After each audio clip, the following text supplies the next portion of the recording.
प्रिय मुला मुलींनो, सर्वांना जय येशू.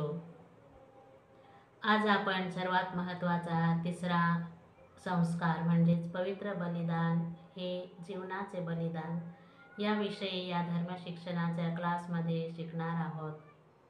चला तर मग आपण हा क्लास एका लहानशा प्रार्थनेद्वारे सुरुवात करूया. आपण सर्वांनी डोळे मिटूया आणि हात जोडून भक्तिभावाने प्रार्थना करूया की हे प्रेमळ बापा, तो आम्हास तुझ्या एकुलत्या पुत्राद्वारे त्याचे शरीर व रक्त आम्हा सर्वांस आध्यात्मिक भोजन म्हणून भाकर आणि द्राक्षरसाच्या रूपात देत असतोस, त्याबद्दल तुझे आम्ही आभार मानतो. पवित्र मिसा बलिदानाचा खरा अर्थ समजून घेऊन त्याचे आम्ही आमच्या आध्यात्मिक जीवनामध्ये चांगल्या प्रकारे उपयोग करावा म्हणून आम्हास कृपा दे आणि तुझ्या या उदारतेमुळेच आम्हास तू सशक्त बनवतोस. आम्हासही आमचे दैनंदिन जीवनाद्वारे इतरांसाठी आमच्या कार्याद्वारे दुसऱ्यास मदतीचा हात देण्यास तुझी कृपा, शक्ती आणि धैर्य दे. आमेन. हे आमच्या स्वर्गीय बापा, तुझे नाव पवित्र मानले जाओ. तुझे राज्य येवो, जसे स्वर्गात तसे पृथ्वीवरही तुझ्या याचे प्रमाणे होवो. आमची दररोजची भाकर आज आम्हाला दे, व जशी आम्ही आमचा अपराध करणाऱ्यांना क्षमा करीतो, तसेच तो आमच्या अपराधांची क्षमा कर, आणि आम्हाला मोहात पडू देऊ नकोस, तर वाईटापासून आम्हाला सोडव. आमेन. पिता आणि पुत्र आणि पवित्र आत्मा यांच्या नावे. आमेन. मुलांनो, आपणास माहीत असेल किंवा नसेल तरीही मी तुम्हास सांगू इच्छिते की आपल्या बायबलचे 2 विभाग आहेत, जसं जुना करार आणि नवीन करार. तर जुन्या करारातील ही गोष्ट आहे, आपला जो अब्राहम विश्वासाचा बाप आहे, त्याला देवाने आज्ञा केली की त्याचा एकुलता एक पुत्र इसहाक ह्याचे होमार्पण करण्यासाठी सांगितले. आणि एकुलता एक पुत्र हा त्यांच्या लग्नानंतर एवढ्या वर्षानंतर झाला की अब्राहम हा 100 वर्षांचा आणि त्यांची पत्नी सारा ही 90 वर्षाची. तरीसुद्धा त्याचा विश्वास आणि विश्वासाने प्रार्थना केलेले त्याचे कार्य सर्व पाहून देव त्याच्यावर प्रसन्न होतो आणि त्यांना हे एकच संतान दिले जाते. परंतु तरीही देवाने त्याचा विश्वासाची परीक्षा घेण्यासाठी अब्राहमाला सांगितले की तुझा पुत्र इसहाक याला तू होमार्पण कर. तर खरोखरच हे देवाचे ऐकून अब्राहमाने आपल्यासोबत लाकडे घेतली, सुरा घेतला आणि इंधनही घेतली जलनासाठी. आणि जाता जाता त्या आपल्या पुत्राला घेऊन जात असताना इसहाकाने प्रश्न केला की बाबा, आपण तर लाकडे घेतली, सुरा घेतला आणि इंधनही घेतलं, परंतु कोकरू कुठे आहे? तेव्हा त्याने त्यास उत्तर दिले, बाळा, याची काळजी करू नकोस. देव आपणास ते सर्व काही पुरवेल. आणि ते चालत चालत मोरिया डोंगरावर चढले आणि तिथे होमार्पणाची जी वेदी होती त्याच्यावर अब्राहमाने लाकडे रचले आणि आपल्या स्वतःचा एकुलता एक पुत्राला त्याच्यावरती झोपविले. त्याच क्षणी देवाने आकाशातून वाणी दिली की अब्राहमा, अब्राहमा, तुझा हात ह्याच्यावर तुझ्या मुलावरती उगारू नकोस. आणि अब्राहमाने त्याने बाजूला जे झुडूप होतं त्याच्यामध्ये एळका शिंगाने अडकून पडला होता, त्या झुडपातून त्याने ते एळक्याला आणलं आणि आपल्या पुत्राच्या बदल्यात त्याने त्या एळक्याला बलिवेदीवर चढविले आणि त्याचे होमार्पण केले.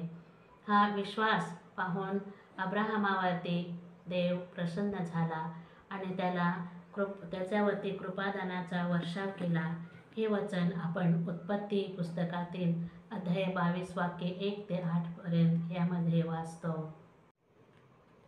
यहुदी लोकांच्या विश्वासानुसार सर्व प्राण्यांचे जीवन त्यांच्या रक्तामध्ये समाविष्ट आहे. त्याचा असा समज होता की होमार्पणाचे रक्त परमेश्वराला अर्पण करणे म्हणजेच जीवन अर्पित केल्यासारखे आहे. हे वचन आपण लेवी पुस्तकामध्ये अध्याय 17 वाक्ये 11 यामध्ये वाचतो. देवाची आराधना करणे, देवाचे आभार मानणे आणि पापांची क्षमा मागणे आणि देवाचा आशीर्वाद घेणे, तसेच जुन्या करारानुसार होमार्पण करण्याची प्रथा किंवा रीत होती. परंतु जुन्या करारातील सर्व प्रथांना महत्त्व नव्हते, कारण बैलांचे व बकऱ्यांचे रक्त पाप दूर करण्यासाठी असमर्थ आहे. हे वचन आपण हिब्री लोकांस पत्र अध्याय 10 वाक्य 4 यामध्ये वाचण्यास मिळते. आम्हा मानवाच्या पापांची मुक्ती किंवा सुटका करण्यास प्रभू येशू जगाचा कोकरू बनून स्वतः आपला प्राण क्रूसावर देऊन त्याने जीव किंवा आत्मा आम्हास दिला. देवाचे मानवजातीवरील प्रेम त्याने एकुलत्या एक पुत्राच्या म्हणजेच येशूला काल्वारी डोंगरावर त्याचे क्रूसावरील मरण याद्वारे प्रकट केले. संत योहानने म्हटले की देवाने जगावर एवढी प्रीती केली की त्याने आपला एकुलता एक पुत्र दिला, यासाठी की जो कोणी त्याच्यावर विश्वास ठेवेल तो त्याचा नाश होऊ नये, तर त्याला सार्वकालिक जीवन प्राप्त व्हावे. हे वचन आपण योहानाचे शुभवर्तमान अध्याय 3 वाक्य 18 मध्ये वाचतो. प्रिय मुलांनो, आम्हासारख्या आणि दुनियेतील सर्व लोकांच्या राखण करण्यासाठी आणि देवाची इच्छा पूर्ण करण्यासाठी येशूने स्वतःचे बलिदान केले. क्रूसाच्या बलिदानाद्वारे त्याने आपले जीवन देवाला अर्पण करून आपले दैवी जीवन प्रकट केले आणि आपणासारखेच माणसाचे रूप धारण करून त्याने स्वतःचे शरीर नम्रतेने होऊन त्याने मरण आणि तेही वधस्तंभावरचे मरण सोशिले. हे सर्व देवबापाचे आज्ञापालन करून त्याने स्वतःला लीन केले. हे वचन आपणास फिलिपिकरास पत्र अध्याय 2 वाक्य 8 यामध्ये आपण वाचतो. क्रूसाच्या बलिदानामुळे येशूने मानव जातीचा व देव बापाचा मेळ करून दिला, पापापासून मुक्त केले व आम्हाला परमेश्वराचे जीवन प्रदान केले. प्रभू येशूची अशी इच्छा आहे की पाप स्वीकार व परमेश्वराचे जीवन प्रदान करणाऱ्या या बलीमध्ये सर्व सहभागी व्हावे. म्हणूनच येशूने पवित्र बलिदानाची स्थापना केली. हे पवित्र बलिदानाची स्थापना पवित्र गुरुवारी त्याने केलेले आहे. सर्व शिष्यांसोबत म्हणजेच 12 शिष्ये एकत्र करून त्याने शेवटचे भोजन आपल्या शिष्यांसोबत केले. त्याच वेळी त्याने पवित्र बलिदानही स्थापन केलेले आहे.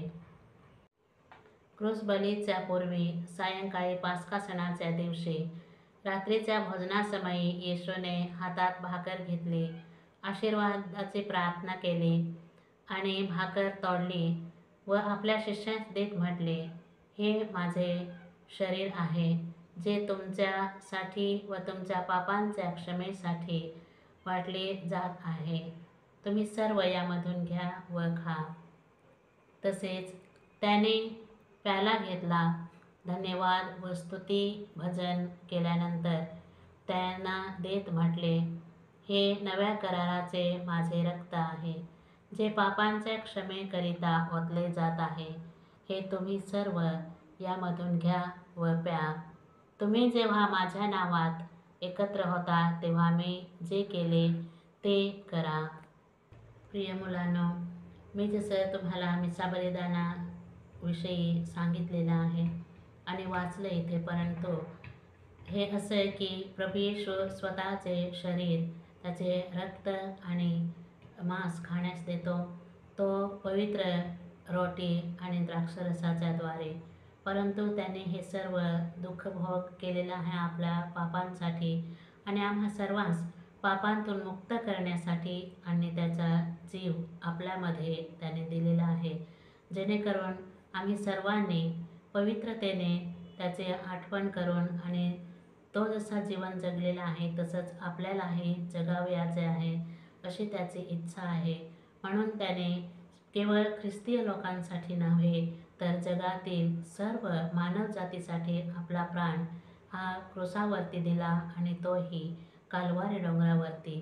म्हणून आपण जेव्हा जेव्हा मिसा बलिदानामध्ये सहभागी होतो तेव्हा पूर्ण हृदयाने पूर्ण मनाने कोणत्याच प्रकारचे विचार बाहेरील विचार मनात न आणता परंतु प्रभू येशूच्या क्रूसाकडे आणि मिसा बलिदानामध्ये व्यवस्थितपणे ध्यान देऊन लक्ष देऊन आपण या भक्तीमध्ये म्हणजेच पवित्र बलिदानामध्ये सहभागी होत असतो आणि प्रभू येशूची शक्ती जी आहे ती आम्हास मिळते.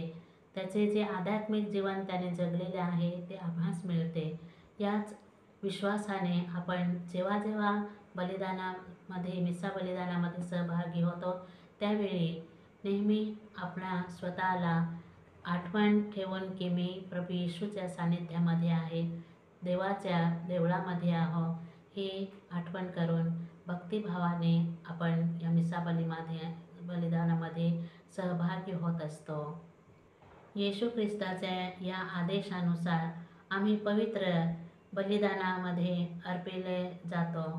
येशूच्या ह्या आदेशाची आठवण म्हणून आपण पवित्र बलिदानाच्या सुरुवातीस असे म्हणतो, स्मराते रात्र पावन पासकाची, स्मराते रात्र पावन पासकाची, पाय धुवोनी शिष्य मित्रांचे, पाय धुवोनी शिष्य मित्रांचे, जशी केली आज्ञा प्रभू रायाने, जशी केली आज्ञा प्रभू रायाने, एकीने अर्पावे बलिदान नवे, स्मराते रात्र पावन पासकाचे,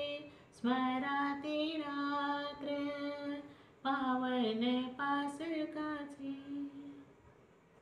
मुलांनो, प्रत्येक बलिदान हे एक समर्पण आहे, सर्वात मोठी आराधना आहे. पवित्र पूजा बलिदान तेच बली आहे जे येशूचा बली पुन्हा एकदा आपल्या डोळ्यासमोर दर्शवितो. कुर्बाना एक सिरियाई भाषेतील शब्द आहे ज्याचा अर्थही समर्पण आहे. प्रभू येशूने आपल्या मुक्तीकरिता स्वतःचे बलिदान दिले. त्याने दुःख सहन करून मरण, दफन व पुनरुत्थानाच्या स्मरणार्थ त्याच्यासोबत मिळून याजकाद्वारे भाकर आणि द्राक्षरसाच्या रूपात पिता परमेश्वराला आम्ही समर्पण करीतो.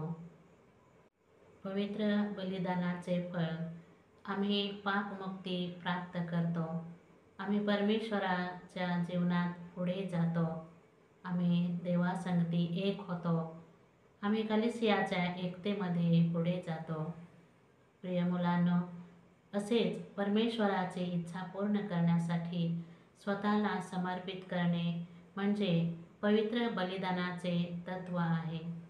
जसे येशूने आमच्यासाठी आपले जीवन समर्पण केले तसेच आपणही दुसऱ्यांसाठी आपले जीवन समर्पित करण्याची तत्परता पवित्र बलिदानाद्वारे प्राप्त करावी. प्रिय मुलामुलींनो, तर आजचा हा 6वा धडा पवित्र बलिदान हे जीवनाचे बलिदान ह्याचे समापन झालेले आहे. परंतु या पाठामध्ये आता जे काही प्रश्न दिलेले आहेत त्याचे तुम्ही उत्तर लिहून आणावयाचे आहेत. सर्वप्रथम तुम्ही पाठ चांगल्या प्रकारे विश्वासाने वाचा आणि त्याच्यानंतर प्रश्न उत्तरे लिहा आणि तसेच तुमचा जो निर्णय काय असणार हे ह्याच्यामध्ये देऊन आहे. तर तुम्ही जसं प्रभू येशूने जसं आमच्यावरती प्रेम केलं, त्याने स्वतःचं जीवन क्रूसावर दिले आणि त्याचे जीवन आपणास जगण्यास दिले. तर प्रभू येशूने जसे जसे आपल्या जीवनाद्वारे त्याने दुसऱ्यांची सेवा केली आणि मदत केली, तसंच आपणही प्रभू येशूच्या नावाने दुसऱ्यांना मदत करत राहावे. जसे की तुम्ही शाळेत जाता, घरी असता किंवा समाजात फिरत असता, देवळात जाता, तर जे काही आपल्या नजरेसमोर दुसऱ्यांना मदत करण्यासाठी दिसत असते त्याच्याप्रमाणे दुसऱ्यांना मदत करत राहावे. आता आपण विशेष करून जे पाठ करावयाचं आहे ते प्रभू येशूने स्वतः म्हटले आहे की ह्यावरून मी म्हणतो, पहा हे देवा, ग्रंथपटात माझ्याविषयी लिहून ठेविले आहे. तुझ्या इच्छेप्रमाणे करण्यासाठी मी आलो आहे. हे हिब्री लोकांसपत्र अध्याय 10 वाक्य 7 ह्यामध्ये आपण वाचतो. आपण आपले डोळे मिटूया आणि हात जोडून भक्तिभावाने या पाठाचे समापन करत असताना प्रार्थना करूया. हे प्रभू ख्रिस्ता, तू आमच्या पापांचे प्रायश्चित म्हणून आपले जीवन अर्पित केले. तुझ्या इच्छेनुसार जीवन जगण्याकरिता आणि आमचे जीवनसुद्धा अर्पण करण्याची कृपा आम्हाला दे. आमेन.